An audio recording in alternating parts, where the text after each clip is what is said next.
Yes, reka nongere kubasuhuza, reka nongere kubaha ikaze. Nshuti bakunzi bakundwa umuryango mugari Dunia Nikote TV mu bice bigiye bitandukanye. Mugiye mweremo nongeye kwifuriza ko amahoro y'Imana n'imigisha byakongera kubana namwe. Ndagarutse rero kuri uyu munsi wa tariki 8 z'ukwezi kwa 10 mu mwaka wa 2025. Muranyemerera rero aya makuru yacu yo kuri aya masaha y'igicamunsi tuyahere muri Republika Iharanira Demokarasi ya Kongo. Haravugwa iki rero sasa? Turaza kunyarukira ahitwa Shabunda haravugwa amakuru akomeye cyane hagati y'abarwanyi b'ama 23 ndetse n'igisirikare cya Republika Iharanira Demokarasi ya Kongo FARDC n'abafatanyabikorwa bacyo. Shabunda byifashe gute? Muraza kunyemera tunyarukire ahitwa Munara Kivu Majyaruguru. Goma byifashe gute? Hari amakuru akomeje gutangazwa mu gace ka Goma, ndagira ngo tugende tuyinjiramo gatanu ku kandi kabisa 5 kwa 5. Ati byifashe gute?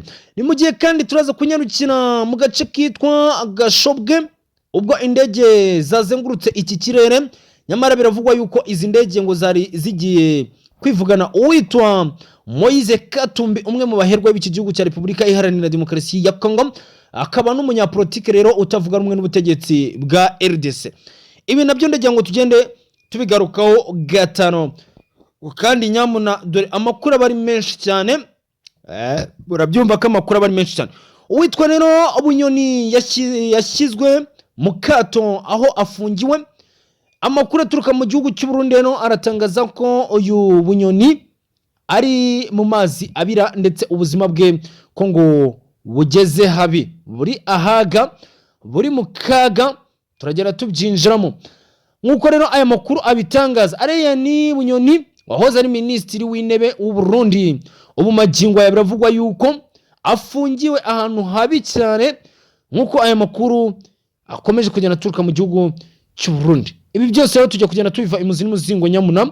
Ndagira ngo uzamure subscribe yawe niba ari ubwa mbere tumanye, kandi niba atari ubwa mbere ndagira ngo usharinge ukomantinge asige dukomeze kugera tubana gatano ku kandi. Turaza kugaruka kuri amwe mu makuru yagiye atugeraho aho Perezida Felix Antoine Tshilombo Tshisekedi yongeye kuganira n'abanyamadini ku bijyanye n'umutekano ndetse n'uburyo umutekano wagaruka mu burasirazuba bwa Republika Iharanira Demokarasi ya Kongo. Ni mu gihe uwitwa Joseph Kabila we yamaze gukatirwa igihano cy'urupfu n'ubushinjacyaha bwa Republika Iharanira Demokarasi ya Kongo. Ibi rero byose nibyo tujye kugenda turamburira hamwe namwe mukarushaho kugenda musobanukirwa akantu ku kandi kubiba bikomeje kugenda bitangazwa muri aka karere k'ibiyaga bigari byimazeyo mu gihugu cya Republika Iharanira Demokarasi ya Kongo ndetse n'igihugu cy'u Burundi ndetse n'igihugu cy'u Rwanda.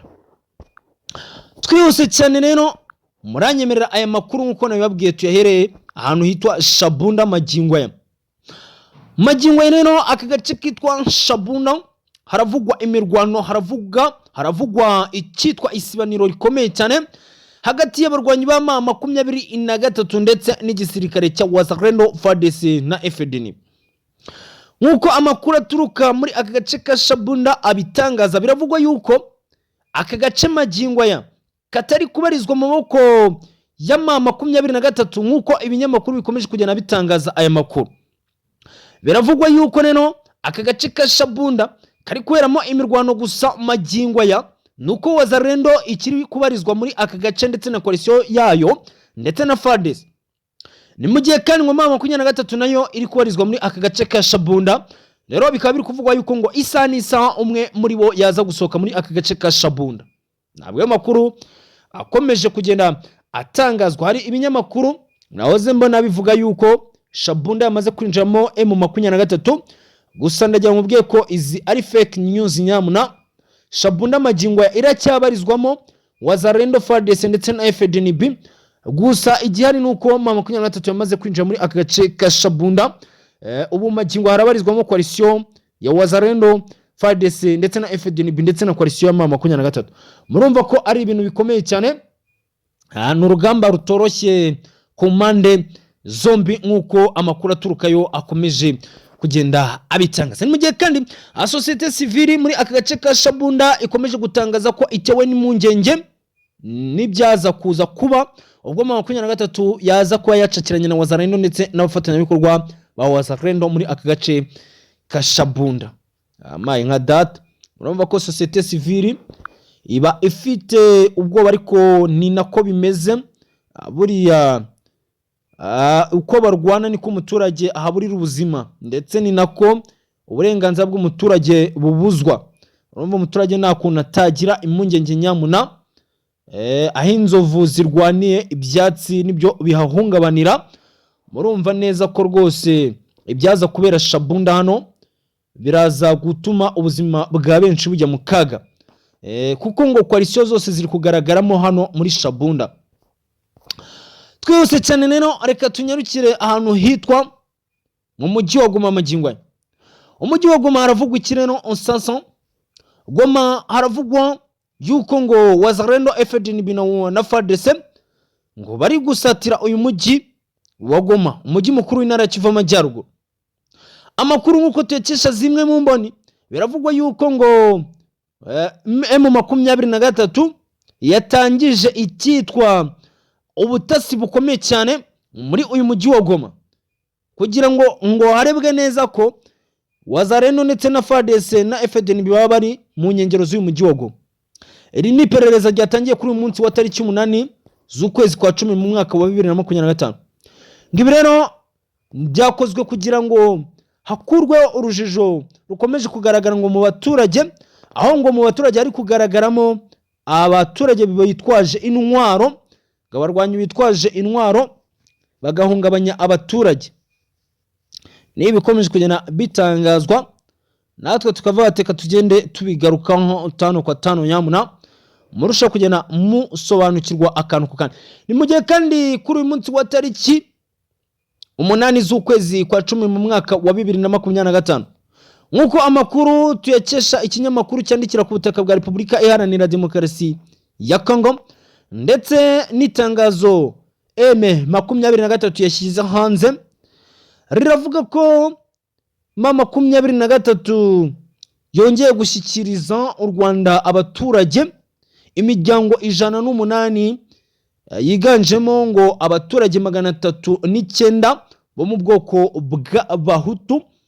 Abaneno bakaba bamaze ngo gushyikirizwa guverinoma y'u Rwanda baciye ku mupaka uhuza Repubulika Iharanira Demokarasi ya Congo ndetse n'u Rwanda. Ubwo ni Rubavu, umupaka wa Rubavu urumva ko ariho bamaze ngo kuba baca. Ngo ko rero yana makuru amaze kugenda atugeraho, murumva natwe tugomba kugenda tubagezaho mukarushaho kugenda musobanukirwa akantu ku kandi kubiba bikomeje kugenda bitangazwa mu bice bigiye bitandukanye, kugira ngo hatagira ikigenda kibacika nyamuna, dore byose ko bari ibyanyu, byose ari ibyanyu. Murumva ko ni amwe makuru agomba kugenda abagera bagenewe ya murusha kugenda musobanukirwa akantu kandi.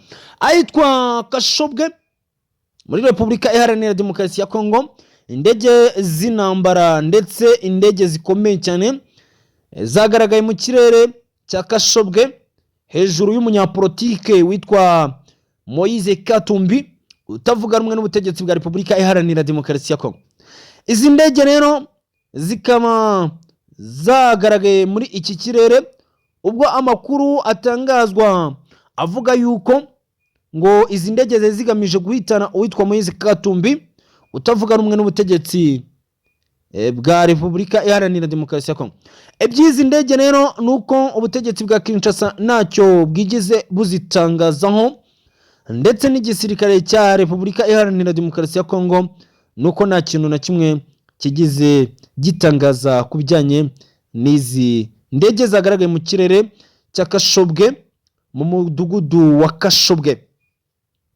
Urumva ni amakuru abakomeye cyane nyamuna bataramu kabisa, tuba tugomba kugenda tubasangiza 5 kwa 5 mukarushaho kugenda musobanukirwa byinshi bikomeje kugenda bigaragara impande n'impande.